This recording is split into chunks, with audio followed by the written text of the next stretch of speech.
علیکم ورحمۃ اللہ وبرکاتہ۔ الحمد للہ وکفی وسلام علی عبادہ الذین اصطفیٰ، اما بعد۔ رجب کے مہینہ میں اللہ تعالیٰ کے نبی کو اللہ تعالیٰ نے اپنے پاس بلایا، جس کو ہم معراج کہتے ہیں، شب معراج، لیلۃ المعراج، اور اس کے لیے اہتمام بھی کیا جاتا ہے عبادات کا، خیرات کا۔ یہ اللہ تعالیٰ کی بہت بڑی قدرت میں سے ایک چھوٹا سا نمونہ تھا کہ 3 کپڑوں میں اٹھایا اور سارے خلا کے پردوں کو چاک کروا کے 7 آسمان کے دروازے کھلوا کر سدرۃ المنتہا پہ جبریل کی بھی بس ہو گئی کہ اس کے آگے اتنا بھی اوپر گیا تو جل کے راکھ ہو جاؤں گا، تو اس سے اوپر آپ تشریف لے گئے، اور پھر عرش خوشی سے جھوم اٹھا، اہتز عرش الرحمن، عرش خوشی سے یوں جھوم رہا تھا۔ خوشی میں انسان بے خود ہو کر جھومنے لگ جاتا ہے، تو کہ اللہ کا عرش جھومنے لگا آپ کی آمد پر، اور پہلی ہستی ہیں جن کا قدم اللہ کے عرش پر پڑا، اور اللہ تعالیٰ اور اللہ کے محبوب کے درمیان جتنے نور کے پردے تھے اللہ نے سب ہٹا دیے، اور السلام علیک ایھا النبی ورحمۃ اللہ وبرکاتہ۔ اللہ تعالیٰ نے ایسا خوبصورت سلام پیش کیا، تو اللہ کے نبی پہ قربان جاؤں، انہوں نے اپنی امت کو بھی شریک کر لیا، السلام علینا وعلی عباد اللہ الصالحین، یا اللہ ہمارے اوپر بھی سلام ہو آپ کا، اور جو میری امت کے نیک لوگ ہیں ان پر بھی آپ کا سلام ہو، آپ کی رحمت ہو۔ تو معراج کا واقعہ اسباب کے خلاف ایک انتہائی عجب اللہ کی قدرت ہے، اور اس میں ایک چھوٹی سی بات عرض کروں کہ جب آدمی پس جاتا ہے نا اور کہتا ہے متی نصر اللہ، یا اللہ تیری مدد کہاں ہے، تو پھر اللہ کی طرف سے جواب آتا ہے الا ان نصر اللہ قریب، بے شک میری مدد قریب ہے، آ رہی ہے۔ یہ واقعہ طائف کے بعد پیش آیا ہے، جب آپ بے بس ہو گئے تھے، پتھر کھا کے شدید زخمی ہوئے، پھر آپ مکہ تشریف لائے تو باہر ٹھہر گئے، اندر آنے کی آپ کی سکت نہیں تھی، اور آپ نے زید ابن حارثہ کو اخنس بن شریک کے پاس بھیجا کہ مجھے پناہ دو، میں مکے میں داخل ہونا چاہتا ہوں، تو اس نے انکار کر دیا، کہا میں نہیں پناہ دیتا۔ پھر اپنے سہیل ابن عمر کو پیغام بھیجا کہ مجھے پناہ دو، اس نے بھی انکار کر دیا۔ پھر ایک اور عرب کے سردار تھے، ان کو پیغام بھیجا، غالباً صفوان بن امیہ کو پیغام بھیجا کہ مجھے پناہ دو، تو انہوں نے بھی انکار کر دیا۔ تو پھر آپ نے مطعم بن عدی کو پیغام بھیجا، ان کے بیٹے جبیر صحابی بنے، تو مطعم بن عدی کو پیغام بھیجا تو وہ آپ نے بچوں کو لے کر باہر گیا، اور اللہ کے نبی کو اپنے بیٹوں کے ساتھ لے کر مکے میں انٹر ہوا، حرم شریف میں آ کے اعلان کیا آج کے بعد محمد بن عبداللہ صلی اللہ علیہ وسلم میری پناہ میں ہے، انہیں کوئی ٹچ نہیں کر سکتا۔ ابو جہل نے کھڑے ہو کر کہا تم یہ اس کا کلمہ پڑھ کے کہہ رہے ہو یا اپنی سرداری کے زوم پر کہہ رہے ہو، اپنی سرداری کے بلبوتے پر؟ اور کہا نہیں، میں نے اس کا کلمہ نہیں پڑھا، جو اللہ نے مجھے سٹیٹس دیا ہے اس کی وجہ سے کہہ رہا ہوں۔ کہ پھر ٹھیک ہے، ہم ان کو کبھی ٹچ نہیں کریں گے۔ اس قدر حال سنگین ہو گیا تھا، اور کبھی آسمان کے فرشتے نہیں روئے سوائے 2 جگہ۔ ایک دفعہ جب ابراہیم علیہ السلام نے حضرت اسماعیل کو الٹا لیٹایا اور چھری ہاتھ میں اور سر کے بال ہاتھ میں اس طرح، اور یوں آسمان کو دیکھ کے کہا یا اللہ تو مجھ سے ناراض ہو گیا ہے کہ میرے دل میں اسماعیل کی محبت آ گئی ہے۔ اس پر آسمان کے فرشتے زار و قطار روئے تھے۔ اور ایک جب ہمارے نبی کو پتھر پڑے اور پڑھتے پڑھتے بے ہوش ہو کے گر گئے، اس وقت ساتوں آسمان کے فرشتے روئے تھے، اور پھر ملک الجبال حاضر ہوا، یا رسول اللہ اجازت ہو تو ان کو ایسے پیس کے سرما بنا کے رکھ دوں، ان اطبق علیہم الاخشبین۔ آپ نے کہا نہیں، لا اللہ ان یخرج من اصلابہ من یوحد اللہ، نہیں، اللہ تعالیٰ ان کی نسل میں ایسے پیدا کرے گا جو اللہ کی توحید کو ماننے والے ہوں گے۔ اس تکلیف کے بعد یہ سفر ہوا کہ 27 رجب کو جبرائیل آئے، آسمان سج چکے ہیں، اور ہماری یعنی زبان میں یا ہمارے رواج میں کہ یا رسول اللہ استقبال کے لیے قطاریں لگ گئی ہیں، آپ ان کو لے کر گئے۔ آپ ام ہانی رضی اللہ عنہ، حضرت علی رضی اللہ تعالیٰ عنہ کے گھر میں تھے آپ، تو وہاں سے حتیم میں لے گئے، آپ کا سینہ چاک کیا، دوسرے فرشتہ وہ پانی لایا زمزم کا، اس سے آپ کے سینے کو صاف کیا، پھر دل باہر نکالا، اس کو چیرا، اسے صاف کیا، اور پھر دوبارہ دل کو رکھ دیا، سینے کو بند کر دیا۔ اب یہ سارا کچھ اپنے ہوش میں دیکھ رہے تھے۔ پھر وہاں سے براق پہ سوار ہوئے۔ براق گدھے سے بڑا قد، خچر سے چھوٹا قد والا ایک جانور تھا، جس پر آپ کو سوار کرایا گیا، اور وہ تھوڑا مستی کرنے لگا تو جبریل بولے تو یہ پتہ ہے تیرے اوپر کون سوار ہیں؟ تو اس کے ساتھ ہی وہ ایک دم سر نیچے کر گیا، اور پھر وہاں سے پرواز کی بیت المقدس، اور وہاں آپ نے 2 نفل پڑھے اور ان کو وہیں چھوڑ دیا، اس کو براق کو وہیں چھوڑ دیا۔ وہاں سے پھر سفر شروع ہوا اللہ کی طرف۔ اس سفر کو اللہ نے یوں بیان کیا، سبحان الذی اسری بعبدہ لیلا من المسجد الحرام الى المسجد الاقصى الذي باركنا حوله لنريه من آیاتنا انه هو السمیع العلیم۔ تو اس میں اہل علم کے لیے بڑا خوبصورت نقطہ بھی میرے ذہن میں ہے کہ یہ قرآن کی پہلی صورت ہے جو سبحان مصدر سے شروع ہو رہی ہے، سبحان الذی۔ پھر اس کو آگے لے جا کر اللہ تعالیٰ نے مصدر کے بعد فعل ماضی ہوتا ہے تو سبح للہ ما فی السماوات والارض کے ساتھ شروع کیا، تو مصدر آیا، ماضی آیا، ماضی کے بعد مضارع ہوتا ہے، فیوچر ہوتا ہے، مستقبل ہوتا ہے، تو یسبح للہ ما فی السماوات وما فی الارض الملک القدوس العزیز الحکیم۔ پھر اس کے بعد امر کا صیغہ ہوتا ہے، تو سبح اسم ربک الاعلی الذی خلق فسوی۔ یہ قرآن کا اعجاز ہے، قرآن کی خوبصورتی ہے، قرآن کی بلاغت ہے۔ سبحان، سبح، یسبح، سبح۔ تو اللہ تعالیٰ نے پہلے اپنی پاکیزگی کو بیان کیا کہ جو کچھ کہنے والا ہوں میں سب کچھ کر سکتا ہوں، میرے لیے کوئی مشکل نہیں کہ میں اپنے بندے کو لے کر گیا۔ اللہ آنے جانے سے پاک ہے، لیکن با کا اضافہ یہ بتاتا ہے کہ اللہ تعالیٰ کہہ رہے تھے یوں ہی سمجھو کہ میں اپنے بندے کو خود لے کر گیا اوپر۔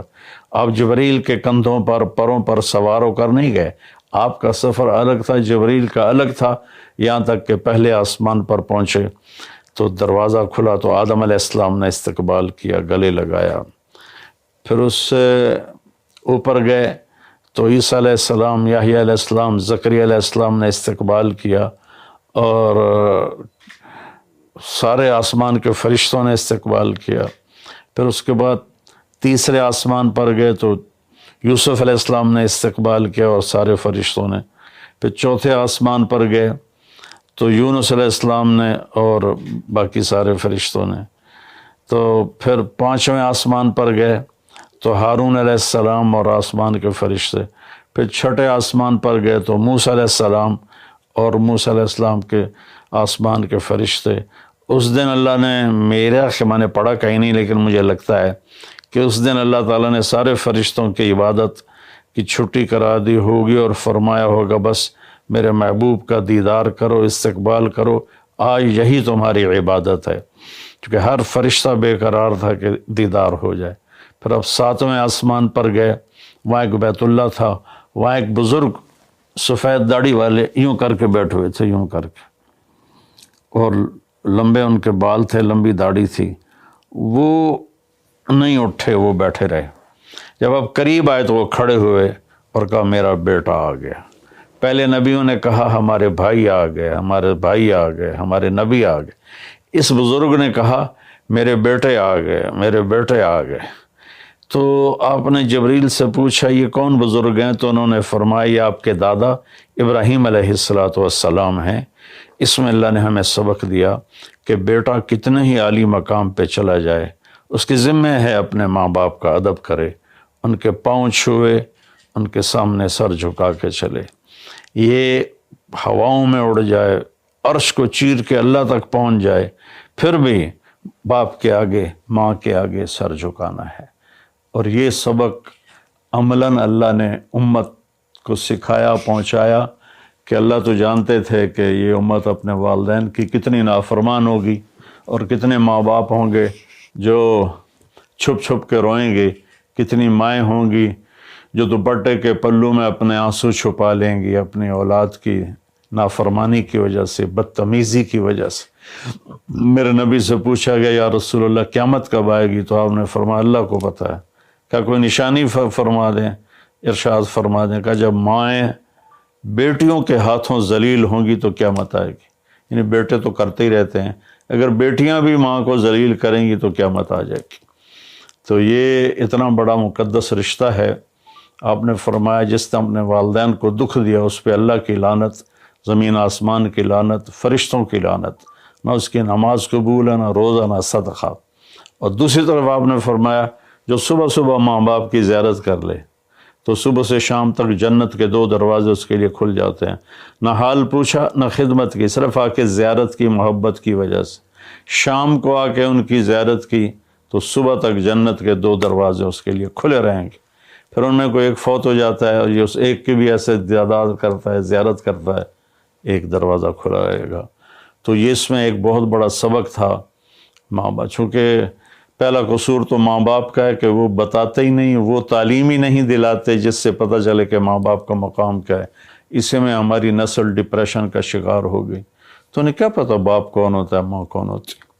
تو آپ وہاں سے تشریف لے گئے تو سدرۃ المنتہا، جہاں بارڈر آ جاتا ہے ان مخلوقات کا، بارڈر پر جبریل نے کہا یا رسول اللہ بس آگے میرے پاس ویزا کوئی نہیں ہے، ایک بالشت بھی اوپر جائے، ایک گٹھ بھی اوپر جاؤں گا تو جل کے راکھ ہو جاؤں گا۔ تو اللہ نے ایک تخت اتارا، اس سے اپنے محبوب کو بٹھایا اور وہ گئے بلندیوں کو چیرتے ہوئے، اس نے عرش پر جا کر لینڈ کیا، آپ اترے اور میرے اللہ تعالیٰ نے کہا ثم دنا فتدلی فکان قاب قوسین او ادنی۔ اللہ تعالیٰ نے اپنے محبوب کو اپنے قریب کر لیا، اتنا قریب کیا کہ فاصلے مٹ گئے، فاصلے مٹ گئے۔ تو بھائیو پھر لمبا واقعہ ہے، اور لوگ آج کل اتنا لمبا سنتے بھی نہیں ہیں، تو میں صرف جانے کا بتا دیتا ہوں۔ واپسی کا بھی پورا ایک کہانی ہے، جنت دکھائی، جہنم دکھائی، جنتی دکھائے، جہنمی دکھائے، سارا کچھ دکھایا، سود خور دکھائے، بے نمازی دکھائے، نمازی دکھائے، اپنے سب کو اپنی آنکھوں سے دیکھا، جہنم کو بھڑکتے دیکھا، جنت کو چمکتے دیکھا، جہنم کو دہکتے دیکھا اور جنت کو مہکتے دیکھا۔ یہ سب کچھ آپ نے اپنی آنکھوں سے دیکھا، اور پھر آپ واپس تشریف لائے۔ تو جب آپ پہنچے تو ابھی رات کا حصہ باقی تھا اور رات گزری نہیں تھی جب آپ اتنی بڑی کائنات کا سفر کر کے واپس تشریف لائے۔ تو اس میں ایک بڑا سبق ہے، وہ یہ ہے کہ اللہ نے اپنے نبی کا ہاتھ پکڑا اور اپنی ذات تک پہنچا دیا۔ ہم اپنا ہاتھ اللہ کے نبی کے ہاتھ میں دے دیں تو ہم بھی اللہ کی ذات تک ہماری بھی پہنچ ہو جائے گی۔ اگر کوئی بڑائی کے سفر طے کرنا چاہتا، بڑا آدمی بننا چاہتا ہے کہ میں تو جی گریٹ مین بننا چاہتا ہوں، میں کامیابی چاہتا ہوں، میں سکسیسفل لائف چاہتا ہوں، تو کامیابی ہے کہ میرا آپ کا اللہ ہم پہ راضی ہو، جب ہم مریں تو وہ ہم سے خوش ہو کر ملے، ہمیں جنت کا پروانہ دے۔ یہ ہے کامیابی۔ یہ نہیں کہ آپ بڑے مالدار بن گئے، آپ امریکہ کے صدر بن گئے، یہ نہیں ہے کامیابی۔ یہ ہے کہ آپ سے، مجھ سے اللہ راضی ہو جائے، یہ سب سے بڑی کامیابی ہے۔ تو اللہ تعالیٰ کے نبی کے ہاتھوں میں ہاتھ دے دے تو اللہ تک پہنچائی آسان ہو جائے گی۔ ایک واقعہ سنا کے ختم کرتا ہوں۔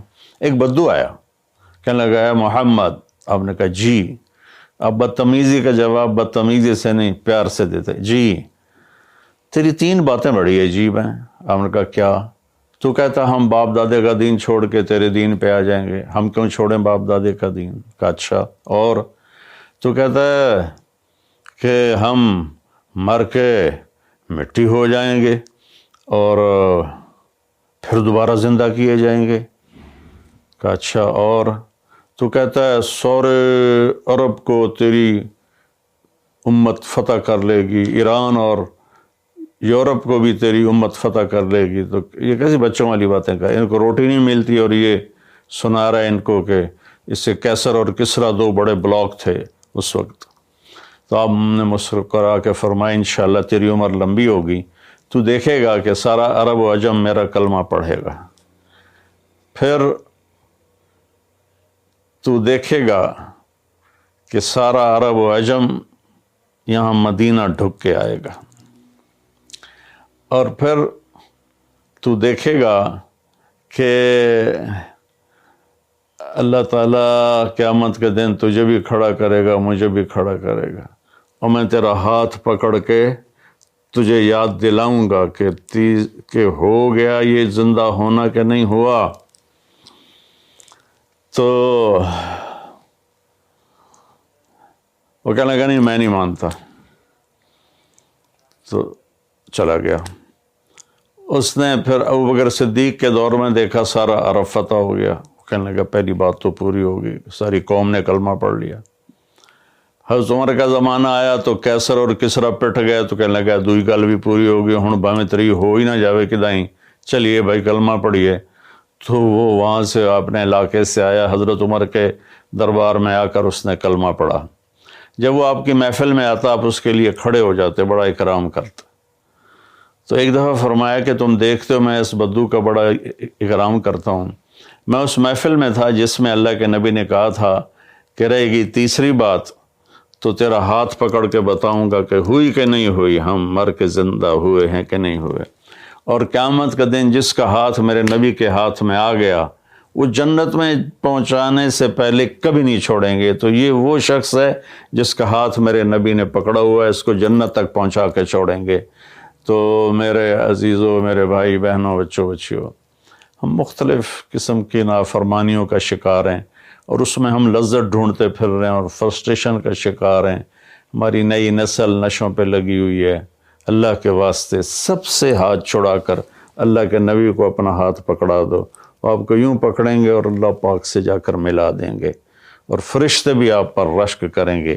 یہ واقعہ معراج کی اصل تھیم ہے اور واقعہ معراج کا اصل پیغام ہے کہ کی محمد سے وفاتوں نے تو ہم تیرے ہیں، یہ جہاں چیز ہے کہ لوح و قلم تیرے ہیں۔ السلام علیکم ورحمۃ اللہ۔